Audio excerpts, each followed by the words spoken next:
न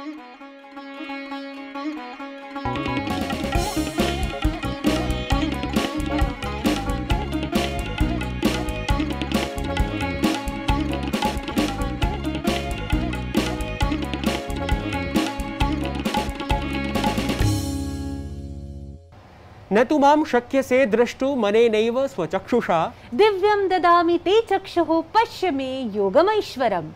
अयि संस्कृत ज्ञान निधिध्यासनपराः प्रिय प्रेक्षकाः सर्वेषां मनः स्थिरतायै चित्त प्रसादनाय वा आत्मसंयम प्रदायकं योगमयमङ्कम् एकम् आदाय पुनः उपस्थिताः वयं। बद्धाञ्जलिः अयं नीतीशः अभिवादये सर्वान्। अयि संस्कृतामृतपानेच्छुकाः प्रियदर्शकाः सत्यात्मिका सुवर्णवल्लरी इव वार्तावली संस्कृतमलय मरुता विलसति इति ज्ञात्वा वार्तावली वृन्द स्नेहरक्षकान् वीक्षकान् अहं सत्यप्रिया अपि सादरं नौमि। सत्यप्रिये अपि जानाति भवति यत् सुष्ठु जीवनाय सच्चिदानन्द समानुभवाय संपूर्णारोग्याय वा किं किम् अपेक्षते इति? एतत्तु ज्ञायते सर्वैः एव अधुना नीतीश।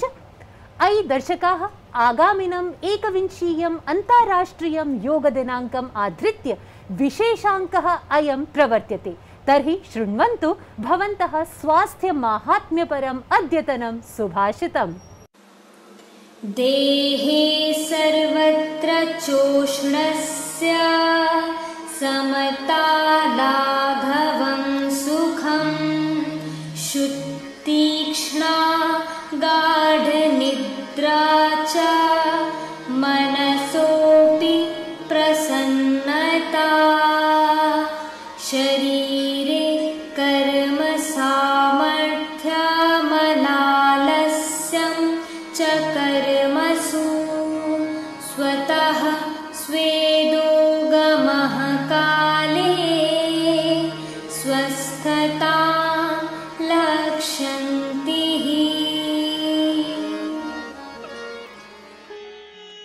शरीर के ताप में निरंतरता, भार का कम होना, तेज भूख लगना, गहरी नींद आना, मन से प्रसन्न रहना, कार्यों को संपादित करने में सामर्थ्यवान व तरोताजा होना, साथ ही पसीने का यथाश्रम सुचारू रूप से निकलना, ये ही संपूर्ण स्वास्थ्य के लक्षण हैं।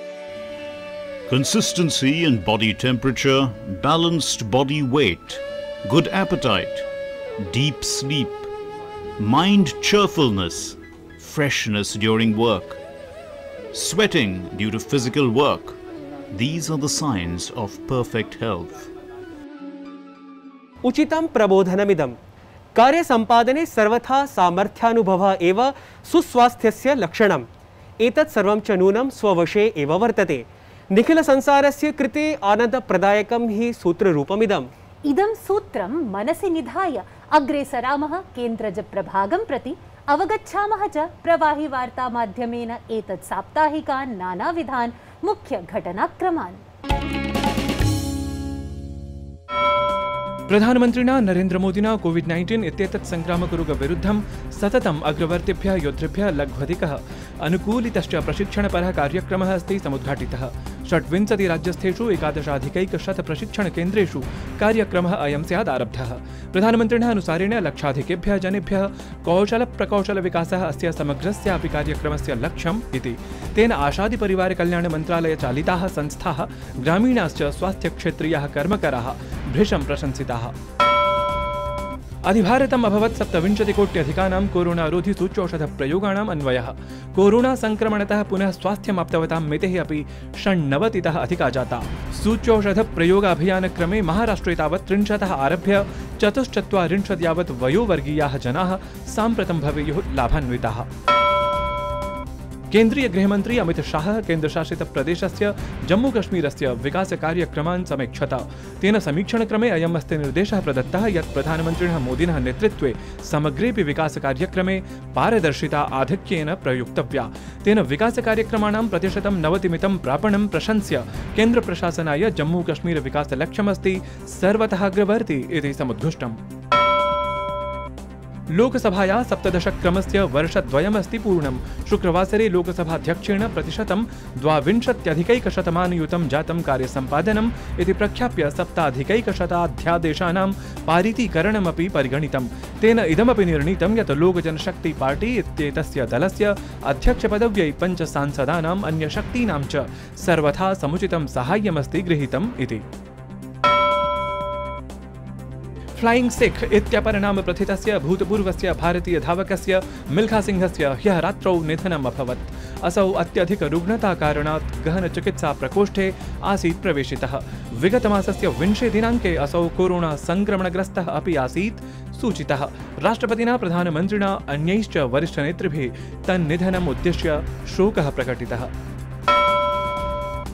एंटोनियो गुटेरेस इत्यसौ अग्रिम 5 वर्षावधये संयुक्तराष्ट्रमहासचिवरूपेण अस्ति पुनर्निर्वाचितः। संयुक्तराष्ट्रसुरक्षापरिषदा 93% सदस्यीय राष्ट्रेभ्यः निर्विवादं तदीयनाम एव एतत्पदार्थं पुनः अभिशंसितम्। संयुक्तराज्यामेरिकीय राष्ट्रपतिः जो बाइडेन रूसदेशीय राष्ट्रपतिः व्लादिमीर पुतिन इत्येताभ्यां परस्परं विहितं प्रथमं सम्मेलनं। संयुक्तराज्यामेरिकीय राष्ट्रपतिना एतद् मेलनं समुचितं सन्तोषास्पदं च निरूप्य समुद्घुष्टं यत् तदीयशासनलक्ष्यं तु स्वदेशप्राथम्यं न तु रूसादिराष्ट्राणि प्रति रोषरोधप्रकटीकरणम् इति। अपरत्र रूसदेशीय राष्ट्रपतिना तावत् मेलनमिदम् अतीव सफलमिति प्रकथ्य अन्तर्जालसुरक्षाक्षेत्रीय समन्वयकार्यक्रमारम्भाय अथ राजदूतस्तरीय राजनीतिसमारम्भाय प्रख्यापितम्। सत्यप्रिये, अद्यतनपरिस्थितिषु मन्येऽहं यद् भारतीया अध्यात्मविद्या तत्रापि योगविद्या एव सम्पूर्णमपि जगत् विश्वबन्धुत्वं स्थितप्रज्ञतां प्रति नेतुं शक्नोति इति। सत्यं नितीश, नैके भारतीयविद्वांसः अस्मिन् क्षेत्रे कृतप्रयत्नाः सन्ति यत् कथम् अस्मिन् महामारीकाले योगेन जनाः स्वस्थकायिकाः स्वस्थचित्तयुताः च स्युः। सत्यं, तदर्थं च कृतयत्नेषु अन्यतमः अस्ति आधुनिकचिकित्सा मर्मज्ञः क्रियायोगविशारदः योगदा सत्संग सोसाइटी ऑफ इंडिया इति अत्रत्यः महासचिवः स्वामी ईश्वरानंद गिरिवर्यः। योगस्य वैज्ञानिकतां वर्तमानकालिकीं च तदीयां प्रासंगिकताम् अधिकृत्य विद्वद्वरेण्यस्य अस्य उद्बोधकं संवादम् अत्र अवधारयामः।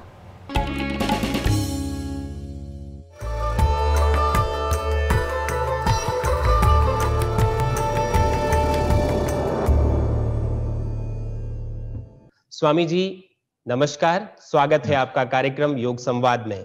धन्यवाद, प्रणाम जी। स्वामी जी, सबसे पहले हम आपसे ये जानना चाहेंगे कि आप एक मेडिकल प्रैक्टिशनर रहे अपने करियर में, उसके बाद आप योग के मार्ग में प्रवृत्त हुए, उच्चतम साधना में प्रविष्ट हुए। स्वामी जी, ये जो योग है और जो मेडिकल साइंस है, इन दोनों के मध्य में आपको क्या विशेष समानता दिखाई दी? ये आपने काफी इंटरेस्टिंग प्रश्न पूछा, क्योंकि मेरे जीवन में ये कि दिव्य संयोग था कि जिस वर्ष मैंने मेडिकल कॉलेज में प्रवेश लिया दिल्ली में, उसी वर्ष मेरी योग साधना भी शुरू हुई। उसी वर्ष मैंने अपने गुरु परमहंस योगानंद जी की पुस्तक ऑटोबायोग्राफी ऑफ ए योगी का अध्ययन किया और उनके द्वारा सिखाए गए क्रिया योग के मार्ग को मैंने चुना। तो मेरी साधना भी और मेडिकल की पढ़ाई भी दोनों करीब करीब एक साथ शुरू हुए।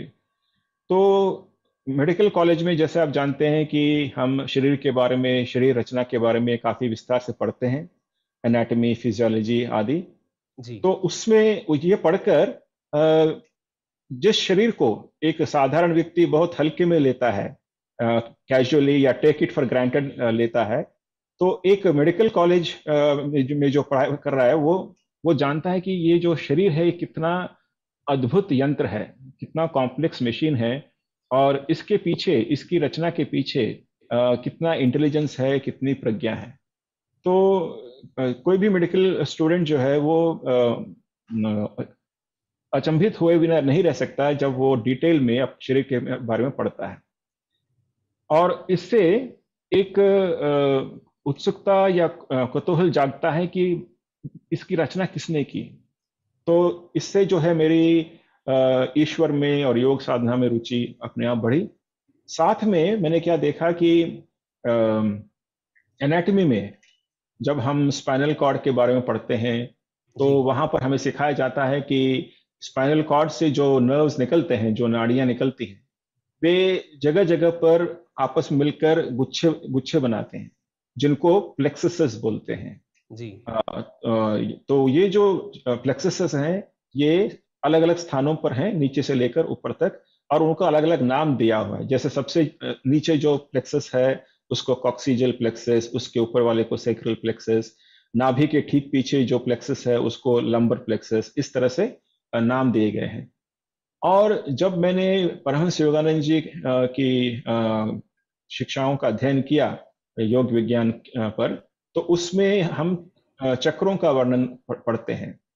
तो कई हजार साल पहले हमारे ऋषि मुनियों ने चक्रों के बारे में बताया। ये चक्र क्या है? उन्होंने कहा कि इस स्थूल शरीर के पीछे, हार्ड मास से बने शरीर के पीछे एक ऊर्जा से बना एक शरीर है जिसको सूक्ष्म शरीर कहा जाता है जी। और उसकी जो रचना है, उसका जो स्वरूप है, वो ठीक ये हार्ड मास के शरीर का जैसा ही है, लेकिन वो ऊर्जा से बना हुआ है। और उस सूक्ष्म शरीर में उन्होंने जो, और जैसे फिजिकल बॉडी में स्पाइनल कॉर्ड होता है, उसी तरह से सूक्ष्म शरीर में एक सुषुम्ना नाड़ी होती है, ठीक उसी स्थान पर। और उसी सुषुम्ना नाड़ी में जगह जगह पर ऊर्जा के केंद्र हैं, जिनको हम चक्र कहते हैं। और नीचे से लेकर ऊपर तक वो 7 चक्र हैं। और अचरज की बात यह है कि जिस स्थान पर इन चक्रों का वर्णन किया गया है कि इस स्थान पर ये चक्र है और इस स्थान पर ये चक्र है, ठीक उन्हीं स्थानों पर हमारे स्थूल शरीर में ये प्लेक्सस हैं, यानी नाड़ियों के गुच्छे हैं। जैसे एकदम मेरुदंड के एकदम नीचे सिरे पर जहां पर कॉक्सिजल प्लेक्सस है, उसी स्थान पर योग विज्ञान में बताया जाता है कि मूलाधार चक्र है। और जननेंद्रियों के पीछे जहां पर सेक्रल प्लेक्सस है, वहां पर सूक्ष्म शरीर में स्वाधिष्ठान चक्र है, नाभि के पीछे मणिपुर चक्र है। तो ये पढ़कर भी मुझे अचरज हुआ कि हजारों साल पहले हमारे ऋषि मुनियों ने ये गुह्य विज्ञान को कैसे जान लिया। तो इससे भी योग विज्ञान में और ऋषि मुनियों ने जो सिखाया, उसमें मेरा विश्वास और बढ़ा। स्वामी जी, योग के संदर्भ में प्राय लोग ऐसा समझते हैं कि इसमें कुछ आसन हैं, कुछ विशेष क्रियाएं हैं, स्पेशली ब्रीदिंग टेक्निक्स हैं। तो ये जो सामान्यतया जो नॉर्मल ब्रीदिंग होती है, उससे कैसे अलग होता है योग में ब्रीदिंग टेक्निक्स का ये पूरा विधान? देखिए, योग विज्ञान को केवल ब्रीदिंग एक्सरसाइज कहना या केवल सांस की क्रिया कहना काफी गलत होगा, और उसका योग विज्ञान का बहुत ही छोटे भाग पर केंद्रित करना हुआ। योग विज्ञान खासकर जो राजयोग मार्ग है, जो पतंजलि द्वारा प्रतिपादित अष्टांग योग पर आधारित है जी। ये एक संपूर्ण जीवन शैली है। It is a lifestyle. उसमें 8 अंग हैं: यम, नियम, आसन, प्राणायाम, प्रत्याहार, धारणा, ध्यान और समाधि। तो इसमें जो प्राथमिक 2 चरण हैं, यम और नियम, इसमें यह बताया गया है कि हमें अपने जीवन में क्या नहीं करना चाहिए और किन चीजों को हमें करना चाहिए, और यानी किन चीजों को हमें विकसित करना चाहिए। तो जीवन के हर पहलू पर और जीवन के हर क्षेत्र पर ये योग विज्ञान प्रकाश डालता है। और ये केवल एक ब्रीदिंग एक्सरसाइज नहीं है। इसका एक चौथा जो चरण है, यम, नियम, आसन और प्राणायाम। प्राणायाम में कुछ श्वास की क्रियाएं हैं, लेकिन वो भी केवल श्वास को लेकर फेफड़ों में खींचकर छोड़ना नहीं है। अपितु वो भी एक भाग है, लेकिन इससे भी एक गुह्यतम इस तथ्य है जो मैं यहाँ पर समझा नहीं सकता, क्योंकि ये गुरु शिष्य परंपरा के द्वारा ही सीखा जा सकता है। लेकिन इसमें जो मूल बात है वो ये है, जो सिद्धांत है वो ये है कि श्वास की क्रिया के पीछे हमारी प्राण शक्ति छिपी हुई है। हम जो श्वास अंदर लेते हैं और बाहर छोड़ते हैं, ये हम एक किसी शक्ति से कर पा रहे हैं। वो जो अदृश्य शक्ति है, सूक्ष्म शक्ति है, उसे योग विज्ञान में प्राण शक्ति कहा गया है। जी। तो प्राण शक्ति में और ये जो श्वास की क्रिया में एक गहरा संबंध है। तो श्वास की क्रिया के द्वारा एक योगी श्वास के पीछे जो प्राण शक्ति है उस पर नियंत्रण प्राप्त करने का प्रयास करता है। तो सारी साधना यही है। तो ये जो प्राणायाम है उसका अर्थ है प्राण का यम, यानी प्राण पर कंट्रोल करना। तो जब एक आदमी ऐसा कर पाता है, थोड़ा भी कर पाता है, तो वो क्या कर सकता है कि पूरे शरीर में जो छितरा हुआ फैला हुआ प्राण शक्ति है उसे बटोर कर, उसे खींच कर वो अपनी सुषुम्ना नाड़ी में ला पाता है। और इस तरह से उन चक्रों को, जिसके बारे में अभी हमने चर्चा की, उन चक्रों को वो जागृत कर पाता है। तो वास्तव में योग क्रिया का जो गुह्य ज्ञान है वो यही है कि किस प्रकार श्वास के द्वारा हम श्वास के पीछे जो सूक्ष्म प्राण शक्ति है उस पर नियंत्रण पा सकते हैं, और प्राण पर नियंत्रण प्राप्त करके उसे सारे शरीर के अंगों से खींचकर कैसे हम उसे सुषुम्ना में ले जा सकते हैं। और इस तरह से चक्रों को जागृत कर हम अपनी आत्मा स्वरूप के बारे में जान सकते हैं। जी स्वामी जी, आपने बात की कि आत्म स्वरूप को हम जान सकते हैं। स्वामी जी, ऐसा भी देखा जाता है कि समाज में प्राय ऐसे भी लोग हैं जिनकी आध्यात्मिक साधना में बहुत अधिक रुचि नहीं होती, लेकिन वो स्वस्थ जीवन चाहते हैं, वे आनंद का जीवन चाहते हैं। ऐसे में योग उन्हें कैसे संपूर्ण रूप में, समग्र रूप में उन्हें मदद कर सकता है? देखिए, वास्तव में योगी भी वही चाहता है जो भोगी चाहता है। तो दोनों का उद्देश्य एक ही है कि हम स्वस्थ रहें और आनंद में रहें। लेकिन हम इस स्वास्थ्य को और इस आनंद को कहाँ खोजते हैं, इसी में अंतर है। तो लक्ष्य फर्क नहीं है, लक्ष्य एक ही है, लेकिन लक्ष्य को हम कहाँ खोज रहे हैं इसमें अंतर है। तो ये जो साधारण व्यक्ति है जिसे योग विज्ञान के बारे में और ये वेदांत दर्शन के बारे में, योग दर्शन के बारे में जानकारी नहीं है, परिचित नहीं है, तो उसको ये पता ही नहीं है कि चेतना के उच्चतर स्तर होते हैं जो कि अतीव आनंद से भरपूर हैं, ऐसा आनंद जो हमें संसार के किसी भी स्रोत से प्राप्त नहीं हो सकते। तो ये अज्ञान के कारण ही अधिकतर लोग जो है योग विज्ञान के मूल्य को और इसकी गरिमा को नहीं समझ पाते।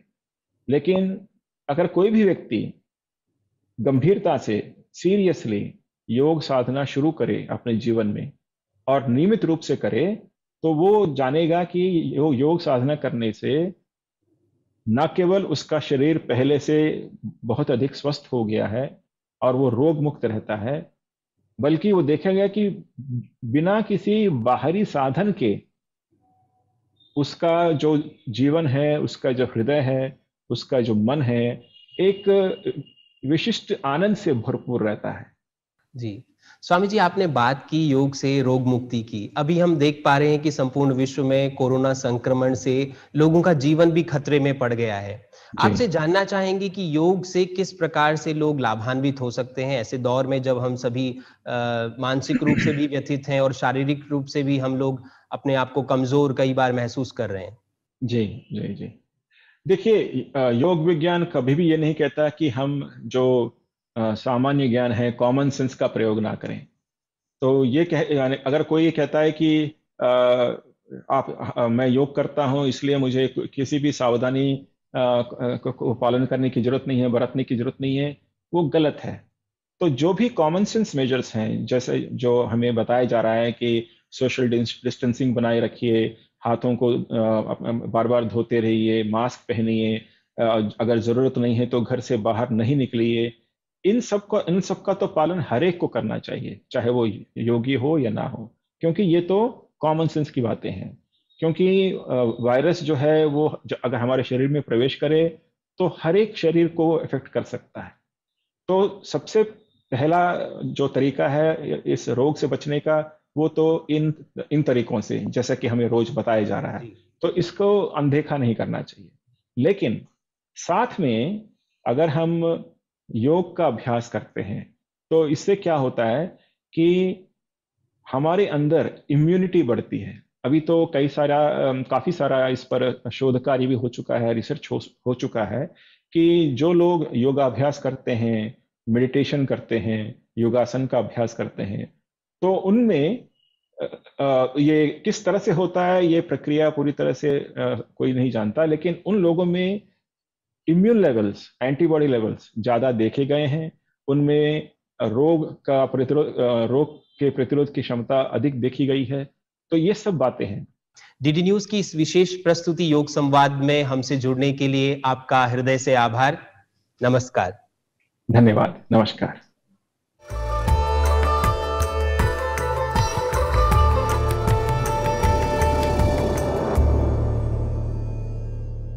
शोभनः प्रेरकश्च संवादः अयं। स्वामिनः ईश्वरानन्दवर्यस्य योगविषयकम् उद्बोधनं सर्वेभ्यः अस्ति प्रेरणास्पदम्। सर्वदा सर्वथा च सर्वैः चित्तवृत्तिनिरोधनाय योगस्य अनुपालनं कर्तव्यमेव। अवश्यम्। अतएव अन्ताराष्ट्रिय योग दिवसम् उपलक्ष्य भारते प्रतिवर्षं नैकेषां योगशिबिराणां व्याख्यानानां च सानन्दम् आयोजनं विधीयते। यथा योगशास्त्रे निगूढास्ति चित्तबुद्धिशरीराणां विवर्धिका आनन्दभावभृता संपदा, तथा संगीतमपि प्रवर्धयति स्वास्थ्यसम्पदाम्। अतएव अस्मत् समुपकल्पितं गीतानुवादस्पर्धाक्रमं विस्मर्तुं शक्नोति कः? दर्शकाः, स्मृतमेव स्यात् भवद्भिः यद् अस्ति अद्य तु गीतानुवादस्पर्धायाः विजेतॄणाम् आलक्ष्य परिणामख्यापनस्य दिनमपि। परं परिणामख्यापनक्रमे स्मार्यन्ते पुनः सर्वे स्पर्धकाः यत् गीतानुवादस्पर्धायां पूर्वत्र प्रकाशितः गीतानुवादः न चीयते इति। अथ एतत् तथ्यमपि सविनयं स्मरन्तु दर्शकाः, यत् गीतानुवादस्पर्धकाः भवन्ति अपेक्षया न्यूना एव। अतः परिणामख्यापनात् पश्चादपि संस्कृते गीते भवति एव परिष्कारानिवार्यता। यतः बहुधा सर्वेषु अनुवादेषु मूलगीतस्थ शब्दभावादिविरुद्धाः, व्याकरणविरुद्धाः किं वा गेयताविरुद्धाः अपि भवन्ति एव नैके प्रयोगाः। अतः निर्णायकैः सुविचार्य स्वमर्यादातः अग्रे एव आगत्य केवलं संस्कृतोन्नतये स्वमतिप्रयोगपूर्वकम् अपेक्षितं परिष्कारकार्यं सश्रद्धं सश्रमं च क्रियते इति दृढम् अवधारयन्तु इति सादरं विनिवेदयामः। अस्तु, तावत् अद्य ख्याप्यते अस्मदीय निर्णायकैः पुनः झारखण्डवास्तव्यः विन्ध्याचलपाण्डेयवर्यः गीतानुवादस्पर्धायाः विजेतृरूपेण, यः मोहम्मद रफी स्वरसमन्वितं गीतम् अपेक्षया सर्वतः शुद्धम् अनूद्य प्रैषयद्। तद्विहितम् अनूदितं परं ततः संशोधितं गेयतानुकूलितं च गीतं सुबद्धस्वरेण गायति अद्य दिल्लीवास्तव्यः शम्भुप्रसादमिश्रः।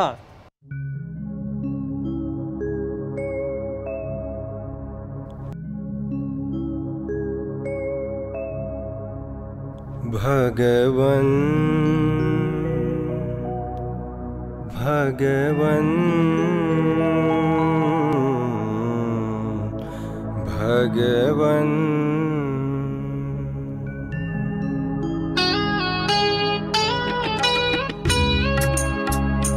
ओ परिरक्षक जगतोरे, शृणु कष्टकुलितनादं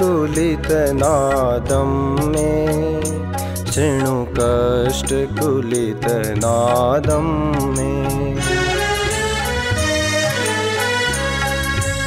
शासनिराशयो रङ्गद्वयेन त्वत्कृतरुचिरं जगत्रे, नवासह झञ्झारचितारे मेलन सह कृचितिः, एक्शेनु परिवंचक है ओ लुंठित नगरी प्रेमणो ही में, अधुना मुंचरे नीरम, अधुना मुंचरे नीरम, अधुना मुंचरे नीरम।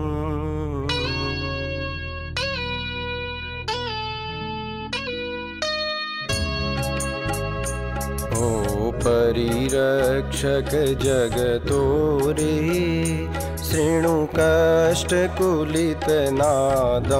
मे, शृणु कष्टकुलितनादं मे। वह्निरये श्रावणीय वृष्टिः कुसुमसमम् अंगारम्। सर्पिणी जाता रजनीरम्या ग्रावाणो ननुतारा।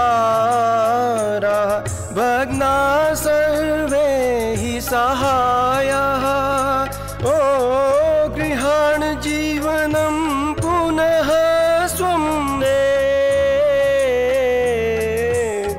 जीवन प्रापयितो रे ओ जगतो परिरक्षक रे।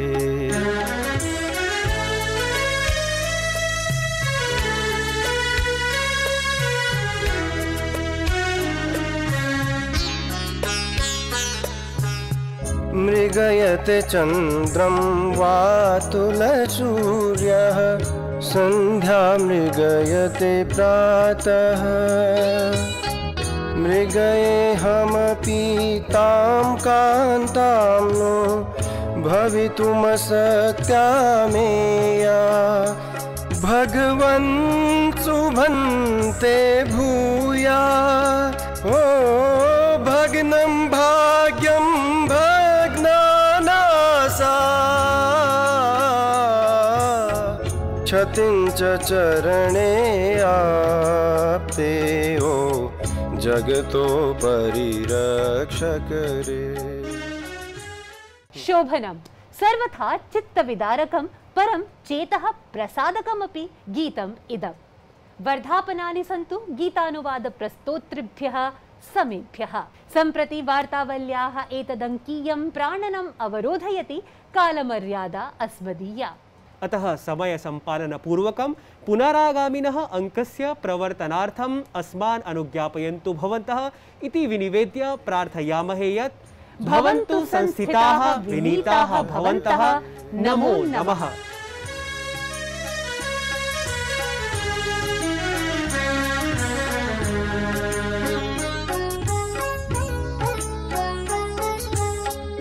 न भवनमनस्कं वीथ्यशून्यः